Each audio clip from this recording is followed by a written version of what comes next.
yesterday it was Morris the cat who was here. Tomorrow, the studio is going to be knee-deep in cats and dogs for the Pet Telethon. Today, it's one of nature's most elusive and most beautiful creatures, the Bengal tiger.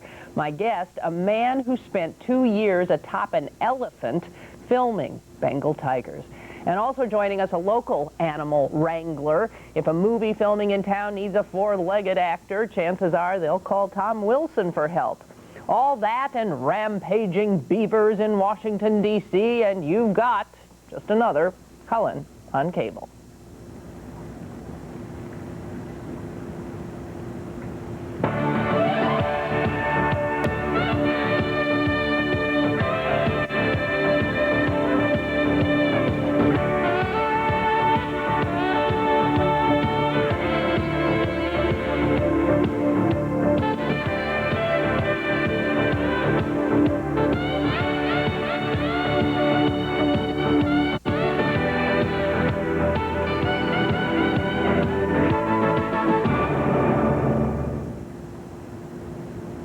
I'm still practicing my staring into the camera and not flinching. How do I do? Look, watch. You know, there comes a point when something like that happens in live television where the less seasoned professionals flinch. I'm serious. They sort of like look down. I think I maintained eye contact. Did I not? I wanted to look like maybe the whole screen had been frozen. I was trying not even to blink. Meanwhile, in my head, this is what's going on. Why don't they get off me? Why don't they get off me? Where are these idiots? What's going on? Oh, excuse me. Spring allergies. Live television. It's living dangerously. I love it. Oh, and with the animals we've got going here all this week, one never knows what's going to happen. I wonder what Bob Hager, you know that name? That's he's been around NBC News for a long time. I wonder what he thought when he came in to work bright and early this morning, and they said, "Bob, you got the beaver story." Now, if I were Bob, I would be thrilled to get the beaver story, because the beaver story is just a little bit different than your average run-of-the-mill covering the nation's capital story. It lends itself to the potential for all kinds of frivolity, and in fact, the media, hungry for some comic relief, given what the headlines have been for the last, I suppose, few centuries. It's front page all over the place. I just happened to note USA Today. The beavers made the front page. Are you aware of this? There's a Beavers, Tribune Review, beavers everywhere. And Bob Hager got he drew the beaver straw on NBC Today. You know the story, don't you? It has to do with the tidal basin in Washington, D.C., and the cherry trees abloom. Quickly, I'm not going any further until somebody tells me what the news trivia significance of tidal basin is when it comes to Washington politics, covering Washington. Those of you who've been news junkies for a few decades or so are going to know the answer. I want somebody to show off. 333 PCNC. Tidal basin. What other outlandish story had not to do with little rampaging animals with buck teeth, but instead had to do with a congressman? Tidal basin. Ladies and gentlemen, come on. I'll be stunned if somebody doesn't call and get this.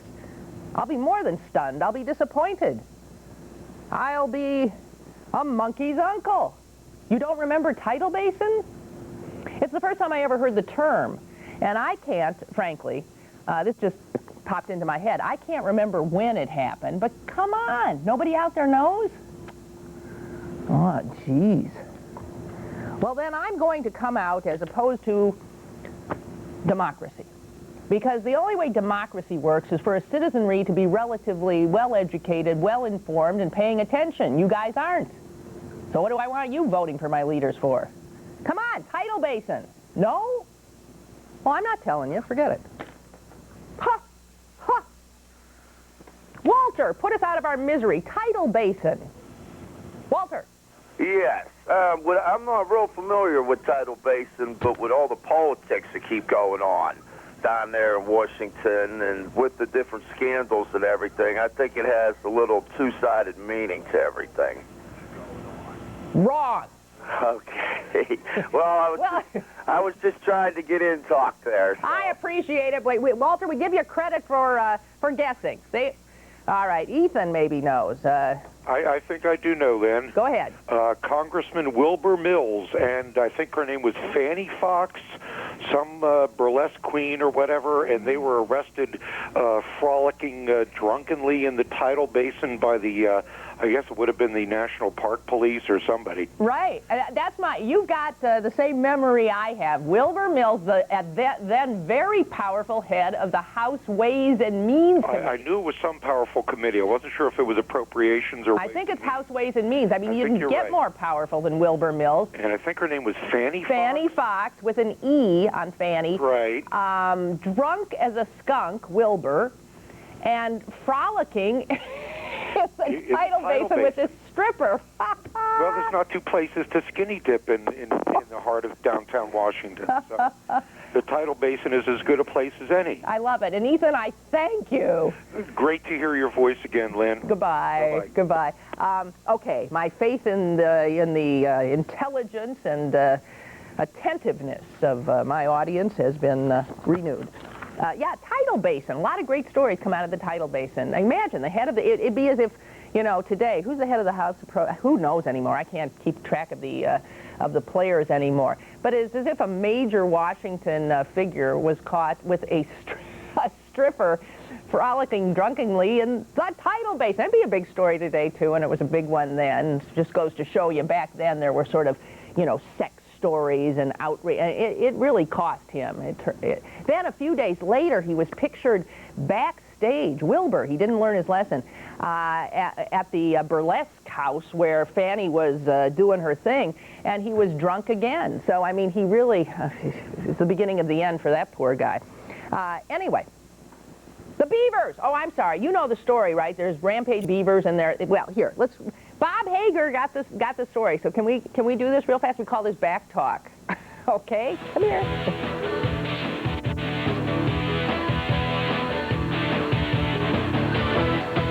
Underneath the waters of the tidal basin, a boy beaver and a girl beaver. The biologists tell us it is spring here in Washington, and the cherry blossoms are out. But just look what they've been up to. Look here. This is what used to be a cherry tree. That's a stump. I love that. I love this story. You can tell Bob loves the story, too. You haven't seen, you've seen Bob Hager. He's not like a major performer for the network, but he's been there forever. You haven't seen him so animated and running around like this because it's a different kind of story. Reporters love these kinds of stories. Now, you have a chopped down cherry tree there in Washington, D.C. Okay, does anyone give me the historical significance of chopped down cherry trees in Washington, D.C.? This is an easier question than tidal basin. Come on, 333 PCNC. I'll put you right on if you can answer. Chopped down cherry trees, Washington, D.C., what do you think of? And bear with me now, this takes a little time, but there are 5 trees around here that have been damaged by the beavers. This one is the easiest to see, but look there where their teeth have been chomping away at this tree. I'll tell you. And now, let's take... You know, what's the world coming to? You got these beavers out there, and what do they think? These trees are there for them? These trees are there for us. We're supposed to be enjoying the beauteous blooms, and here you have rampaging beavers in D.C., and, you know, the park police there are not, they're not cracking jokes about it. They've got these stern faces. Well, it's sad. But anyway, look at Bob. He's running from tree to tree. I've never seen him move. Look at some of the rest of the damage. Oh, no, here. This sort of happens to him what happened to me at the beginning of the show. Watch this. You know, at the beginning of the show, I said, it's Cullen on cable.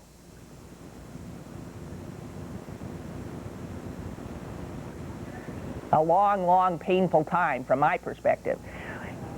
It only lasts about 2 seconds for him, but you can already tell he's thinking, I'm crouched down, I'm holding this thing up, I'm not in a comfortable position, I probably look like a fool, get this camera off me. Now watch how long it lasts. You can tell he gets uncomfortable. I'll back it up a little bit. Here we go. And now let's take a look at some of the rest of the damage. 1, 2. It's only 2 seconds, but I could see him start to flinch, believe me. Been there, done that.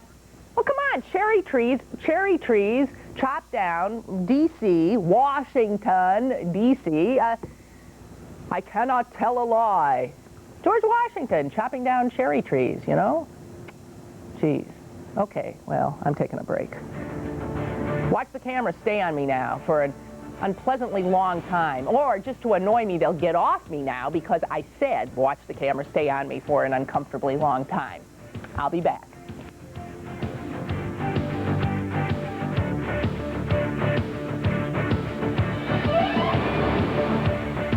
Cullen on Cable is sponsored in part by McCardle Surgical. Access your world.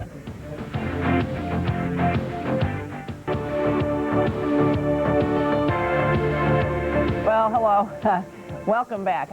I just have this bizarre feeling that this hour is going to be long for me. For me, that's all. I just want you to know that. Our animal wrangler is not, has not been wrangled up as far as we're concerned.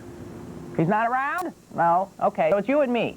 Hey, I got a subject I really would like to, now come on, don't be shy. This is interactive. It's like talk radio. It's just that you don't have to look at me. Turn your back to the TV and pretend it's the radio. 333-PCNC is the phone number.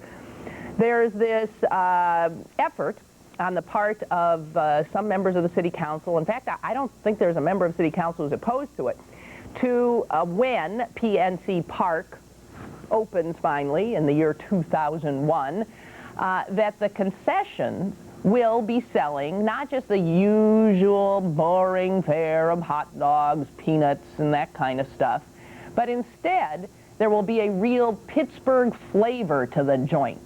And so I think it's Councilman Gene Riccardi who started it, who said, you know, there ought to be Pittsburgh products. I mean, we're customizing this for Pittsburgh. We, the people, are footing the bill in large part because tax dollars are going into this. Why not ensure that it has literally a Pittsburgh flavor? And he pointed out, for instance, that they were, I guess, planning on selling Coors beer. Pah! I mean, that's out of Denver, Colorado. We've got Iron City here. I cannot believe it wouldn't be Iron City beer at Three Rivers. So, and then who is it? Michael Diven, another councilman, comes up and says that Amel's Restaurant of Baldwin Township should have one of the concessions and should be able to stock the food for us. But I'm thinking this could really start a serious food fight. Because if you were to be able to choose local eateries to be and provide concessions, to serve you while you're at PNC Park, who would it be? Now, if you've been to Three Rivers in the last few years, you know that Primanti Brothers got a foot in the door there. You can get a Primanti Brothers sandwich, but there's only, as far as I know, one location at the whole stadium where you can do that. Also, Benkovitz Seafood from the Strip District also has a little place there where you can get a good old Benkovitz fish sandwich. But other than that, I'm not so sure of any local folks who've gotten their foot in the door. Who would you put? I mean, I can't see anybody arguing with this. It seems like a good idea. Should PNC Park have, I don't know, eating pierogies at a baseball game? I suppose anything. But I mean, it should be local fare. There's no doubt about it. So who would you pick? And maybe there is a way to put this to some kind of referendum so that the fans can decide. Actually, the people who go should be the ones who decide, I would think. Jackie, you're going to PNC Park. What do you want to eat? What do you want to eat? Well, the Primanti sandwiches are good, but I'm like the last time I was at the ballpark, I couldn't even afford a hot dog. I mean, the prices are astronomical. Yeah, it's outrageous. And to take a family of four, you need a couple $100 in your pocket just to get in the door and sit down and have something to eat. I think they're building this new stadium. They're putting more seats in there so they can bring in more revenue. But I think they need to cut some of the prices so that a lower-income family can afford to take in the entertainment. Oh, boy. Darling, get with the program. That ain't going to happen. I realize that's not going to happen, but there's going to be a lot of people that are not going to frequent that ballpark because of the fact that they can't afford it. Well, then maybe what they should do is they should have, you know, like, I don't know, Ruth's Chris Steakhouse do the concessions, because they'll be eating filet mignons, the people who can afford to go there, right? Lobster tail, filet mignon, you know, liver pate, caviar. How's that? You're talking millionaires. Yeah, that's what I'm talking. Because they can. Millionaires don't go to the ball game that often. Well, but the corporations own a lot of those seats, those big, you know, they're putting in the fancier, schmancier seats. Okay. Okay, well, thank you. I appreciate your point of view. You guys don't want to play today, do you? You don't want to play with me. Well, okay, here's another possibility, because the point the caller brings up is a good one. The prices for food at the ballpark are unbelievable. They're ridiculous, as a matter of fact. So if you really wanted to make an interesting ballpark, you know, because ballparks now have strange amenities. I think there's hot tubs in one, is it in Phoenix? I don't know. They've got, you know, they probably have places you can plug in your computer. Here's what we do. We have little individually sized microwave ovens. Maybe one for every 4 seats, okay? And this way you can hold down the cost, because we can all bring our own stuff. You can bring leftovers, you can bring in all kinds of stuff, and you can cook your own food. Who needs concession? We can cook our own food, right? That's what we'll do. The problem is, of course, with ideas like this, is they're doing serious, you know, strip searches at a lot of these new parks when people come in, ensuring that they're not smuggling in even so much as a candy bar, because they don't want you to be able to bring food in, or take food in. I never got bring and take right. Whatever. They don't want you carrying the stuff in, because they want to be able to gouge you for it. There is one park I read about, a new one, where people bringing their own water in were told to pour it out. You cannot bring water in. And in fact, some of the new parks have taken water fountains and ditched them. There's like 1 or 2 in the entire park. Why? Because they're selling water. They're selling bottled water. Oh, brother. My gosh, someone's actually calling. Great. We'll talk to you in just a minute. 333-PCNC. You can figure it out. I really don't know what the numerical equivalent is of that. But you can figure it out. I'll be back. The official transportation provider of Cullen on Cable is Pittsburgh Limousine, the one clear choice in transportation. All right, we're trying to figure out if we ruled the world, if we ruled PNC Park, what kind of food we want served there. The idea being that a number of members of the Pittsburgh City Council have suggested rather strongly that local restaurants, local caterers, local concessionaires should really be the ones that are providing a very unique Pittsburgh flavor at the park. And I think that's a great idea. Steve, what kind of food are you going to be eating at PNC Park? Well, I think since Pittsburgh, they want to get Pittsburgh foods in there, I think something like maybe like barbecue chipped ham sandwiches or something would be cheap and economical you could have there. That's right. That'd be good. And you can't get a barbecued chipped ham there now, can you? No, I don't think so. And that's, you know, pretty much a Pittsburgh thing there, so... That's right. I thought that'd be a good idea, and I'd like to put my 2 cents. I work for a place called Mancini's. Okay. Which uses Mancini's bread, and I think that'd be a great place to have there. Okay, thank you. My 2 cents. Okay, your 2 cents is worth as much as my 2 cents. Jim, hi. Hi, Lynn. Hi. Lynn, as you notice that the county airport, or, you know, new Greater Pittsburgh Airport, right, they were only allowed to charge a certain percentage above what the prices were in the outlying districts. You know, like if you went to a hot dog place, well, they were only allowed to charge so much above that. That should be number one. Number two, I don't believe that we should be letting the owners of ball teams put restaurants in there because they collect the rent. What the URA should do is set up a little mall. Now, if Permanis or Mancini's or want to put a little store in, then they should get the same type of deal for renting the property and build up these shops outside. because everything that goes into that stadium, the money, the rental, everything goes to the owners. Well, and that's the whole idea, as you know, of building these new parks. They're revenue generators. Well, do you recall when they wanted to get casino gambling? They said you're not allowed to serve food, you're not allowed to serve drinks because you'll take away from the existing businesses on the outside. Yeah. And this is exactly what they're doing. They're divorcing themselves from the rest of the city, and the ball team owners are going to have all that property, hundreds of acres down there, all to their own pocketbooks. Okay.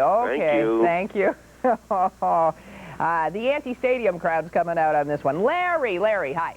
Yes, good morning. Morning. I think a day at the ballpark could be made perfect if you sit down, you have a kibasi from Max's Allegheny Tavern. Okay. And you wash it down with a can of Cherokee Red. And if that doesn't do it, why, then you go and get you an Isley's ice cream cone. So that could just top off a beautiful day at the park. There's Pittsburgh. That's good. The anti-ballpark people, just a quick comment. Keep in mind that if the Steelers and the Pirates left Han just in entertainment tax alone, they'd be taking approximately $20 million with them. Where would that money come if these anti-progress people had allowed them to leave? Then I'll just leave the phone open for you. Okay. I'm going to let that hang there in the air, too, assuming that is a rhetorical question, actually a statement posed as a question. Larry, that's correct, isn't it? Hi, Marge. How you doing? What you going to eat at PNC Park? Oh, I'm big and fat, and I eat practically anything. You'll eat at me, too. I don't go to the ball games.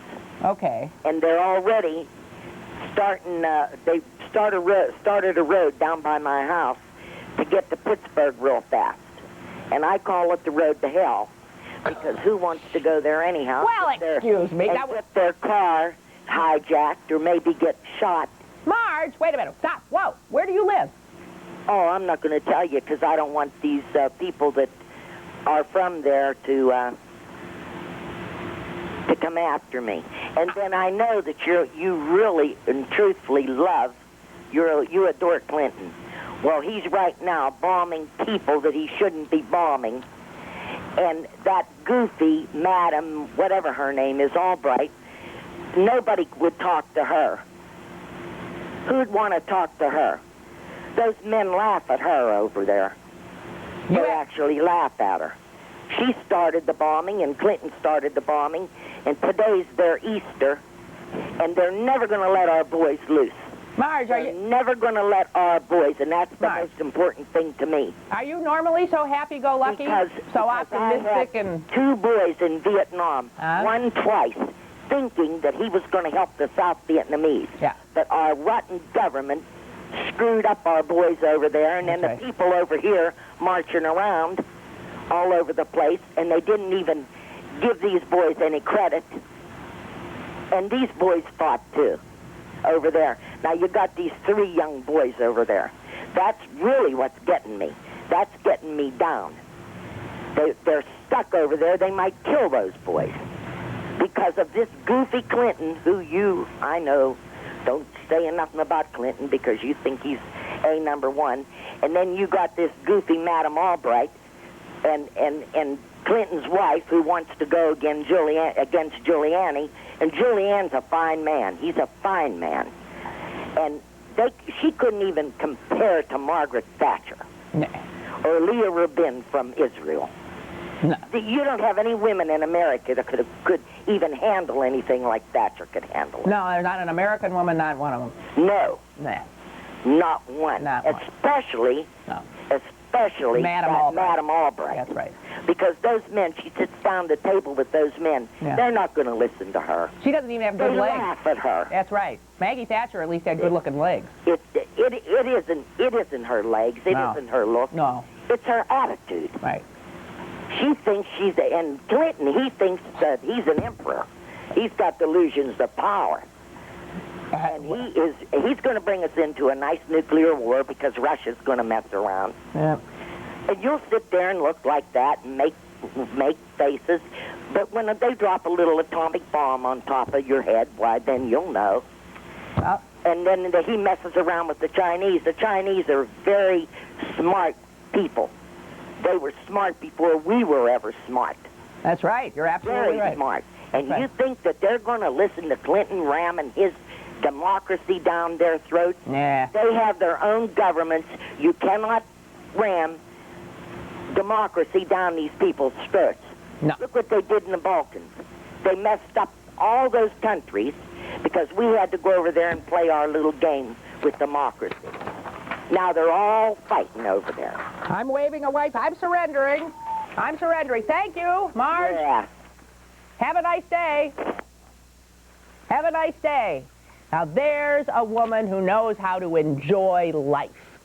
There's a woman who has a great deal of compassion and intelligence, I can tell. There's a woman who thinks these things out clearly. There's a woman who won't tell me where she lives because she doesn't want the likes of me coming out and, what was I going to do to her? Hijack her car? I don't want your stupid car, Marge. I don't want your car. I got my own stupid car. Okay? Anyway, we have that, caller ID. We know exactly where you live, babe. I think I'll be back. If I get smart, I won't, but I might be.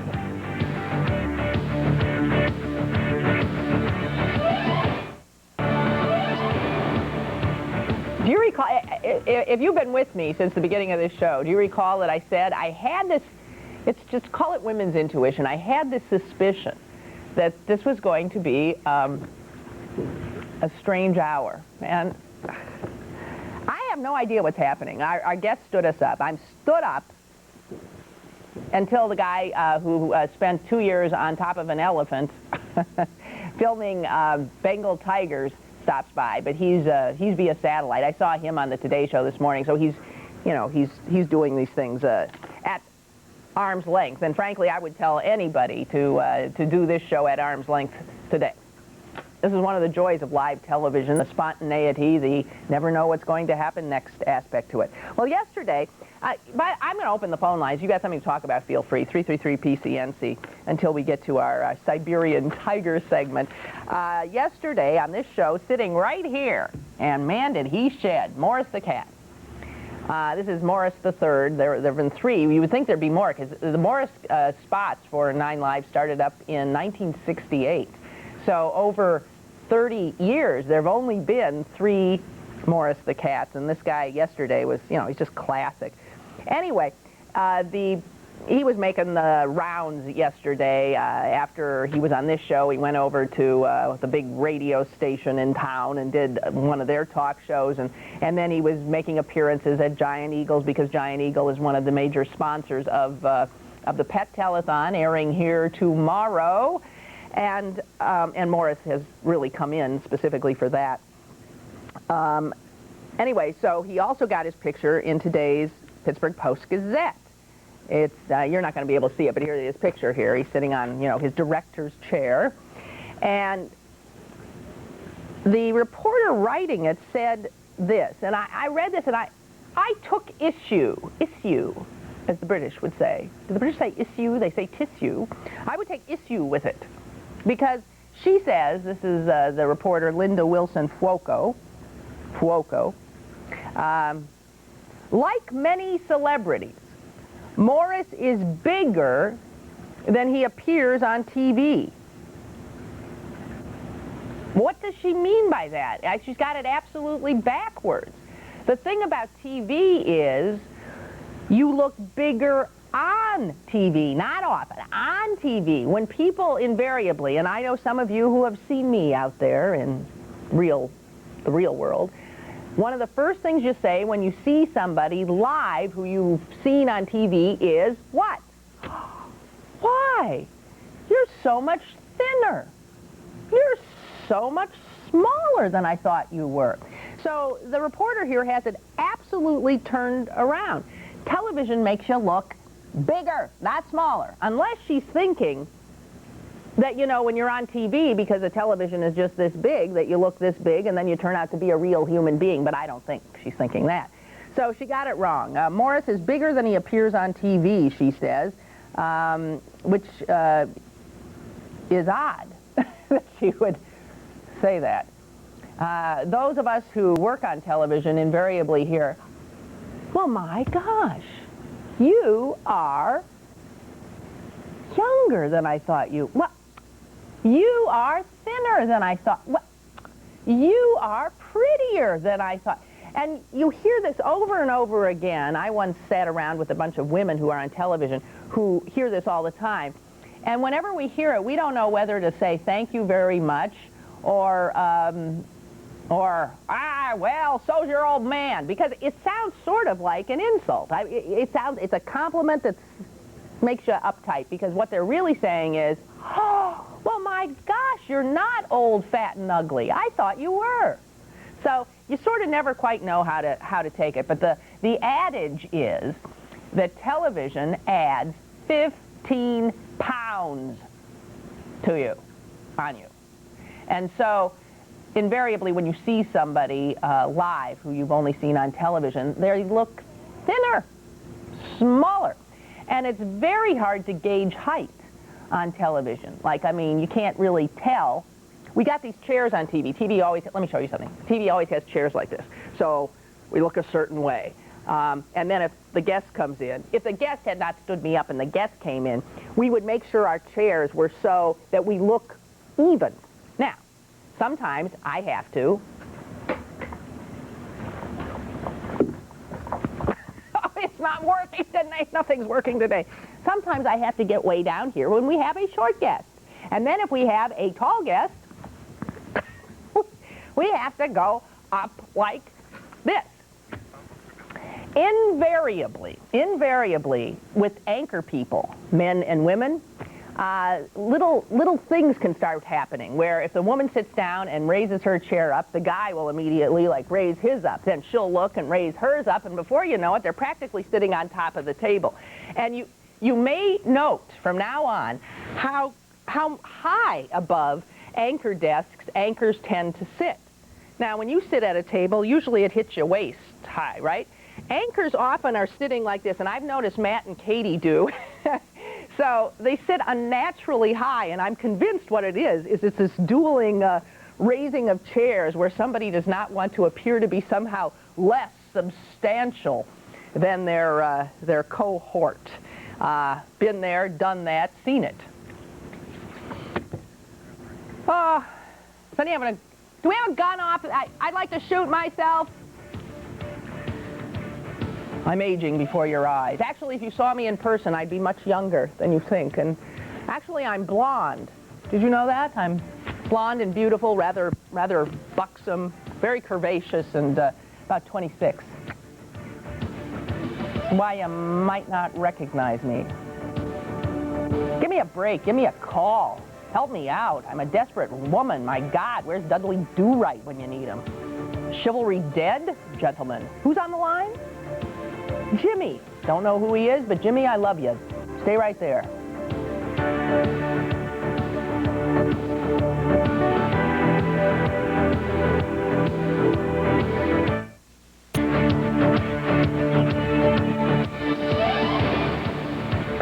Here's what we're gonna do. We've got some calls here. Jimmy, who was on the line, is in keeping with the general tone of today's show. After I thanked him for being there and told him I'd be talking to him momentarily, he hung up. So we're just gonna go to the callers. Whatever they want to talk about, I'll tell you. Beggars can't be choosers. I'm game. Bill, hi. How you doing? You're first in. What do you want to talk about? Are you Madam Collins? Madam Collins. Related to Madam Albright? Oh, yes. Madam Albright and Madam Collins, and Leah Rabin or something. Rabid Leah of Israel. Anyways, you look fine to me, but that's beside the point. I came home last night and I turned on your channel and I saw this debate between the two women senators about the school voucher program. I didn't see it, so I'm at a disadvantage here, but go ahead. Well, anyway, what are you feeling? It's my, first of all, let me say I'm unalterably opposed to using my money to fund any more parochial schools or any schools that are religiously oriented. But if indeed we have to, if we're going to be giving money to to certain groups and I think what they're setting up is the idea that you'll get $1,400 if you fit within a certain range in society to go to a specific school. Yeah, yeah. And now, if we're going to be giving money to, say, a group that makes less than $10,000, we should give it to everyone in that group, not just those who want to transfer schools. That way they could use their money to go to the public schools or to whatever school they choose to send their children to. You understand what I'm saying? Yeah, well, I have to tell you, I mean, heaven knows it's a complex and emotionally charged issue, but I stand on the same side of the argument as you do. I am absolutely opposed to it. I think it would be the dismantling of public education, which has been the great democratizer in this country, and public education has served us very well. It doesn't help public education to bleed students and funding away from it. Those who argue cynically that all of this will actually make public education better should stop insulting our intelligence in that way. This is a bailout for for private schools. That was the argument of my favorite state senator from the northern part of Allegheny County. But as I say, if they're going to be giving money to people in a certain group, they should give it to every family in that group to do with that money as they choose to do it. Right. Well, see, what you're getting at is, let's say you have a troubled public school, and let's say even half, which would be a huge number, of the children in that troubled school, that their parents qualify and get these vouchers, and those kids are pulled out of that school. Then you have 50% of that student population still in that school. That's an abandonment of those 50%, and that's insane. Well, the families of those children should also get $1,400, which they can apply to the public school. If you have schools that aren't doing the job, you fix the schools. You do not take money and resources from them. I know you agree with me. Yeah. And the fact is, polls have been done recently which show that the majority of Pennsylvanians agree with you as well. And so Governor Ridge is on real thin ice here. Thank you. Appreciate it. It's a pleasure talking to an articulate human being instead of myself. We're going to be back with a cinematographer who, as I said, spent 2 years atop an elephant shooting a Bengal tiger. I mean, photographing. I don't want to get the wrong impression here. National Geographic special on NBC tomorrow night. You will see the results of his 2 years atop that elephant. Stay with us. A treat in store for us all tomorrow night on NBC, Channel 11 here, WPXI. It will be a new National Geographic television special about the Bengal tiger, one of the most efficient predators in the world, certainly one of the most beautiful, gloriously beautiful animals in the world. And joining me now is a gentleman who spent 2 years following these Bengal tigers, Hugh Miles. He is a wildlife cinematographer par excellence, judged to be one of the best in the business. Thank you so much for joining us. Hi, Lynn. Hi. Tell us about this particular 2-year assignment that you had. Well, it was a wonderful experience and a great privilege to be able to film such a beautiful animal over such a long period, and to be able to follow the intimate detail of this mother that we chose to film, called Lakshmi, and her 3 cubs. And we like to think that making the film will actually help in their conservation. And how endangered, you talk about the conservation of an animal like this, how endangered is this Bengal tiger? I think they're in serious strife. The numbers are so low now that I think the populations generally are confined to these wonderful reserves like Kanha, where we made this film. And I think in time, if the numbers are found to be as low as we suspect they are, then you begin to get problems with lack of genetic diversity and so in the population. So I think they're in trouble. So as you said, you followed a specific tiger, a tigress, a mother with her three cubs. Is it unusual for a tigress to have 3 cubs? No, that's fairly usual. This particular tigress was born in 19... Wonderful National Geographic specials. It seems invariably there's a kind of a dramatic sense to the story as we watch it. What is the drama in this story as it unfolds tomorrow night? Well, I think it was a surprise that we found. We didn't know what would happen in her life raising these cubs, and it was the fact that poachers aren't the biggest threat to tigers, but other tigers. And in fact, Lakshmi, over the period we filmed, was very badly injured 4 times defending her cubs from male tigers that wanted to take over the territory, and obviously because he wasn't the dad of the cubs, try and kill them. Well, what about, one would think she would have a male that would be protecting her.